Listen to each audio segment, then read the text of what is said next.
quinta e emocionante rodada do Campeonato Brasileiro. Como passa rápido, hein, gente? Já estamos chegando na metade do Campeonato Brasileiro. Terminou agora há pouco no Maracanã. Se você não viu o jogo, se você não acompanhou o clássico no Maracanã, eu digo para você, Flamengo e Internacional foi 4-0 no Maracanã para o Internacional. A gente vai falar bastante, começar a falar desse clássico do Maracanã. Você participa com a gente através do Twitter, a hashtag Linha de Passe. Estava pensando aqui, boa noite, Unzelt, Pedro Ivo, João Guilherme, Vitor Biner.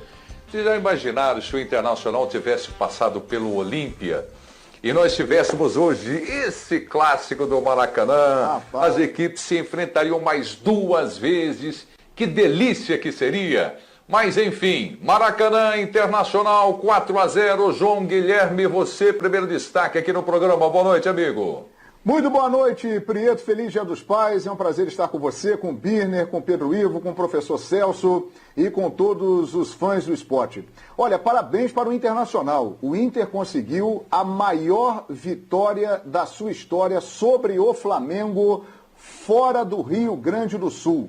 A maior vitória do Inter sobre o Flamengo no Maracanã, essa de hoje, por 4-0. Internacional muito eficiente e competente para aproveitar os espaços que surgiram entre as linhas do Flamengo. Quando foi, na maior parte das vezes, conseguiu fazer o gol e aí abriu uma vantagem que o Flamengo não esperava e se descontrolou no jogo. Parabéns ao Internacional que montou a sua estratégia e conseguiu executá-la. Agora, Prieto, o Renato vinha de 7 vitórias em 7 jogos. Tinha sofrido 3 gols. Hoje sofre a sua primeira derrota e em apenas um jogo levou 4 gols com aquele problema defensivo que marcou o Flamengo nos últimos tempos de muito espaço no sistema defensivo, aparecendo novamente. E aí fica a intriga.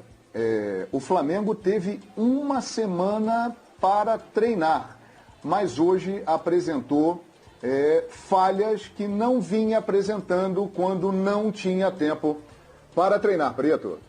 Pois é, daqui a pouco nós vamos falar do jogo do Atlético que venceu. O torcedor do Galo está sorrindo de orelha a orelha, né? Porque assumiu a liderança do Campeonato Brasileiro, o Palmeiras perdeu para o Fortaleza e o Flamengo, que é candidato, tropeçou nessa rodada do Brasileirão. Vitor Birner, boa noite. Ô Birner, me conta aqui, o Internacional jogou muito hoje. Ô Birner, o Flamengo não jogou nada no Maracanã? Tudo bem, Birner? Tudo bem, Prieto? Boa noite a você, boa noite aos colegas, a todos os pais que nos assistem, aos fãs e às fãs de esporte. O Inter fez uma partida irretocável, né? O treinador Aguirre conseguiu armar o time finalmente. Essa foi de longe a melhor partida do time dele, sob seu comando, com o Lindoso Dourado de volantes. Colocou 2 jogadores de marcação pelo lado do meio campo muito fortes, né? O Edenilson e o Patrick. Deixou o Tyson solto no meio, montou uma parede e dali o Flamengo teve alguma dificuldade para entrar. Mas essa não foi a grande virtude do Internacional, a única grande virtude. Eu acho que o Inter teve uma senhora atuação do seu centroavante. Acho que o Inter conseguiu aproveitar os espaços enormes que o sistema de marcação do Flamengo ofereceu. Porque o Inter não jogou um futebol envolvente, o Inter jogou um futebol letal. O Inter jogou um futebol em que ele é direto, ele vai em direção ao gol, ele entra na área com facilidade, nas poucas vezes que vai para lá, e ele finaliza com muita liberdade. O resultado é indiscutível, resultado muito merecido. Tem um ditado que diz que juntou a fome e a vontade de comer. Nesse caso, para mim, juntou a fome do Inter e a falta de vontade de comer do outro lado. Porque o Flamengo me passou a impressão, com a marcação frouxa no campo de frente, que achou ser capaz de vencer quando quisesse o jogo. E no futebol não funciona assim. No futebol, nenhum jogo é vencido antes da partida, nenhum jogo pode ser ganho se você não repetir o seu melhor padrão ou algo próximo disso em cada partida. E o Flamengo hoje não repetiu. O Flamengo hoje foi frouxo na marcação avançada, teve vários jogadores pouco inspirados, o goleiro foi pouco inspirado, para mim algumas bolas eram defensáveis, mas é óbvio que isso não é a causa da derrota. O Diego não fez uma grande partida, o meio-campo não foi capaz de articular, o ataque não foi capaz de marcar. A atuação do Flamengo foi um desastre e a do Inter irretocável. Isso explica a goleada no Maracanã. Olha, durante o nosso debate aqui, Birner e pessoal, a gente vai focar aqui no jogo do Daniel, atuação do goleiro Daniel, do Yuri Alberto, com os gols que ele marcou, esse golaço do Tyson, a expulsão do Gabigol, há motivos para reclamação de arbitragem? Tudo isso a gente vai discutir aqui neste primeiro bloco do Linha de Passe. Celso Zelt, final dos anos durante os anos 70 até o início dos anos 80, eu me lembro que em São Paulo tinha uma premiação para o melhor jogador em campo, né? Ele ganhava, vou até falar o nome aqui, porque eu acho que não tem mais, um motorrádio. Motorrádio. Para quem você daria o motorrádio para partir? Quem comprar o rádio hoje em dia, eu vou falar, Prieto, só se for um de nós aqui, acho que ninguém vai ser. É verdade. Só rádio. Quem levaria o motorrádio hoje, o Zelt? Boa noite. Boa noite, Preto. Boa noite, companheiros. Boa noite a todos os pais. E ainda tinha a piada que o jogador dizia que ia ficar com a moto e dar o rádio para a mãe dele. Lembra dessa? Claro. Isso foi verdade. Foi um grande centroavante que atuava num grande time do Rio de Janeiro. Isso aconteceu mesmo, hein? Pois é, mas eu não vou brigar com os fatos, Preto e companheiro. O que o Yuri Alberto fez hoje, e que até o que deixou de fazer, porque ele perde o segundo gol antes mesmo de marcá-lo, né? Quando ele marca seu segundo gol, ele já poderia ter feito o terceiro no jogo. Então, embora eu reconheça a grande partida do goleiro Daniel, mas é aquele jogo que vai ficar para a história como o jogo do Yuri Alberto.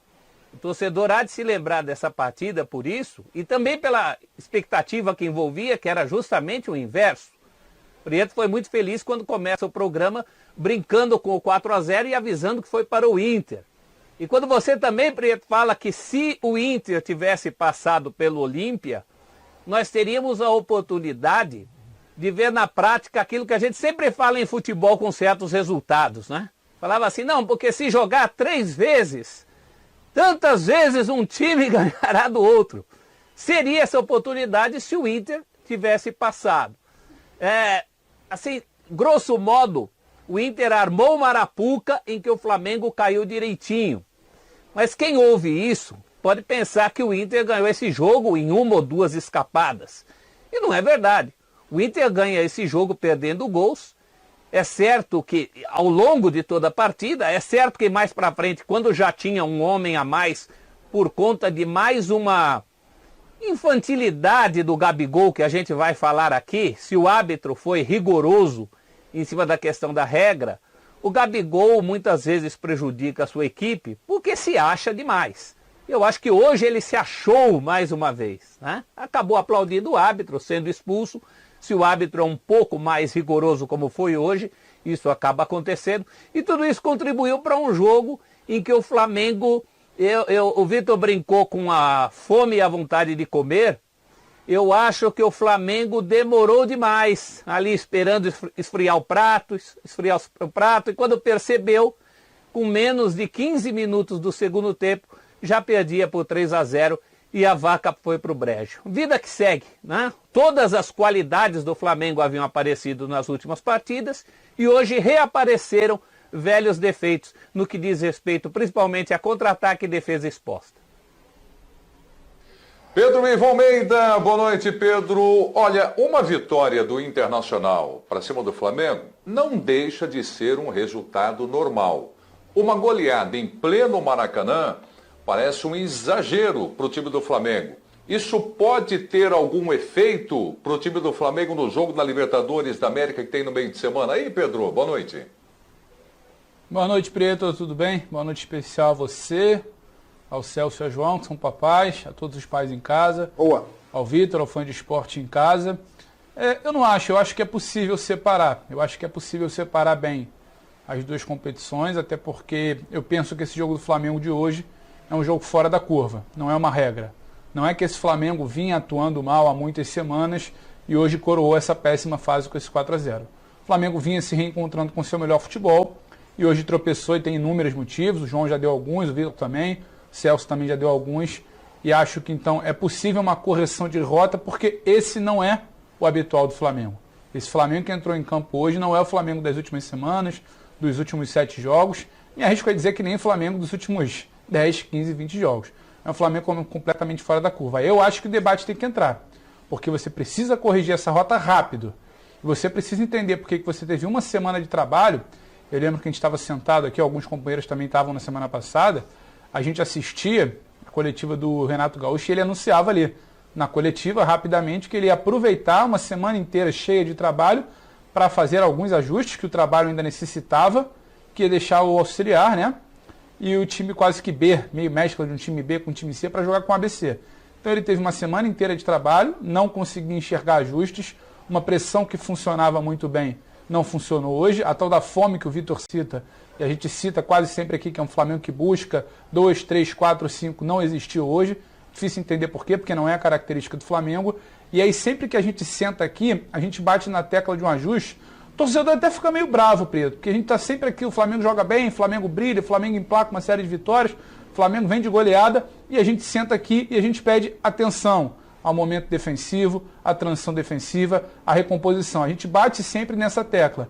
Não dá para dizer que é uma surpresa como o Inter conseguiu surpreender o Flamengo. A gente sempre bate nessa tecla. O torcedor às vezes fica bravo, dizendo que a gente fica buscando, sabe, pelo em ovo, criticando, que sempre tem uma ressalva. Mas a tal ressalva, a tal pelo em ovo, quando pega um time que se propõe a ser letal, como o Inter hoje, como o Vitor falou, o Inter seguiu quase que um manual ali. Para você jogar contra o Flamengo hoje, você tem que se fechar, defender muito bem, tirar um pouco desse apetite e ser letal, ser rápido, aproveitar a grande fragilidade do Flamengo. A grande fragilidade do Flamengo hoje é essa recomposição. É o bote como se dá, é como ajeita a linha na hora de defender, é como escolhe mais ou menos o posicionamento na hora que um time vem em velocidade. E aí você tem um Patrick, um Edenilson, um Yuri Alberto, um Tyson, acaba gerando essa possibilidade. Repito, a sua pergunta, Preto, não acho que seja a regra de um Flamengo, é possível virar a chave, é possível até assustar, chacoalhar, entender que não cabe esse tipo de resultado na quarta-feira, e é possível sim separar. Se as 7 vitórias não levavam o Renato Gaúcho ao céu, a gente não pode também determinar que o Flamengo está a caminho do inferno por causa da derrota de hoje. Acho que o jogo, o mata-mata da Libertadores, é outra história.